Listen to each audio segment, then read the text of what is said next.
Thanks for watching. I'm gonna go over how I built this wooden contraption or whatever you wanna call it. I just thought about it to try to condense space in my laundry room because we just got a stackable washer and dryer. Everybody walks in from the garage and puts their shoes on the floor and clothes on the floor. So this is gonna hold 2 baskets of laundry here, and this one's gonna hold another one, and down there, it'll hold shoes. And I got a 9-inch space down here. So you put your shoes on here and slide it in. I am gonna put a lip on the back of this so stuff doesn't fall back behind the wall. Maybe like a 1-inch, something real thin. Gonna do 3 of those so no shoes fall back there. And that slides shut, so let's do this. Thanks for watching a video about something that I made that you're probably not gonna make. But hopefully that you can learn something from it and use that technique on something else you're gonna build.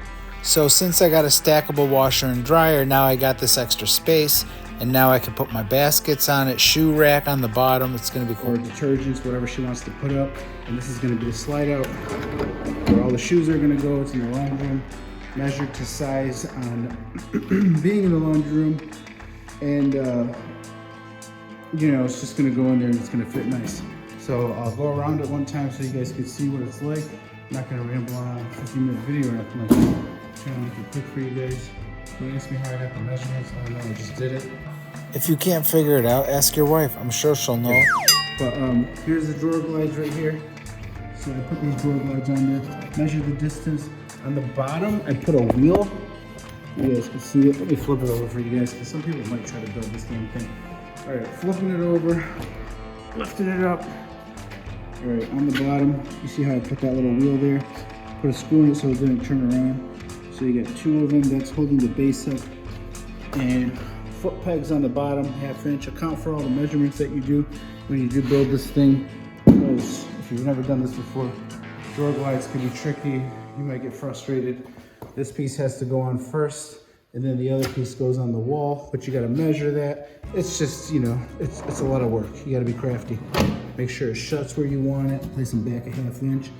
Anyways, that's about it. This thing's gonna look like these ledges in this basement, the 2-inch pine I'm using in my house.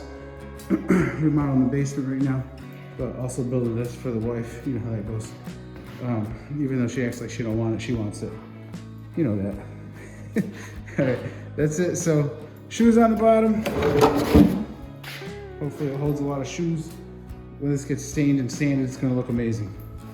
I cut a piece of metal off with my angle grinder. So just a scrap piece of iron, whatever you call this, elbow iron. I'm gonna center this, drill 2 holes in there, and this is gonna be embedded in there for a handle to pull this drawer out that's gonna hold the shoes. So I ended up changing the wheels around, got adjustable feet. It wasn't working out, the measurements were curveball, but I got these in there, picked them up for like $3. You get 4 feet and screw them in there, adjustable feet. So got these, I made them stationary. I used an oscillator or oscillator, whatever the heck. I used to call it an oscillator. Somebody made fun of me on YouTube. They said, I like how he said oscillator. I guess it's oscillator. One of these things. Cut that out. Teachers always said I'd never amount to nothing. At least I could build. Nice drawer handle now, pull this in and out. Rolls really nice, ready to start staining. So when you can use your brain to just think of something and then just build it, think about what you're able to do. So if you've never done it, give it a shot. Think of it, draw it, write it down, plan it, and then you can build it. You could tweak it. When I first made this, I didn't put no wheels over here on the bottom. And then so I thought when my kids step on it, they're gonna break it. So now it's solid. And then when I roll it back, I thought I was gonna put 2 glides on there and I'd be good to go. Well, that didn't work out because the glides will open up into each other. So you're always learning and you're always trying to tweak stuff. So then I ended up putting 2 wheels back here. So now I'm good to go.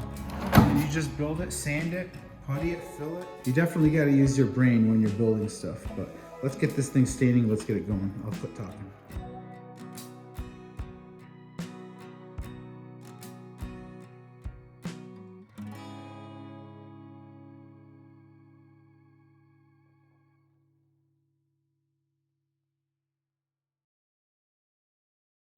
All right, now you guys can see this thing like comes to life. It looked real rough looking. Looks like it belonged in the garbage before you stain it, but after you stain it, look at it. Looks like something you'd buy from a Pottery Barn or something. So this is still wet. I'm pulling out the shoe tray that I made over there. That was probably the hardest part on this whole project, was that damn shoe tray. But it's gonna be very convenient. Sliding in and out, putting people's shoes in there. I left a good space in here. I think it was like 9 or 10 inches or so. So that's about it. Let me pull this out and I'll back up so you guys can get a good look at it.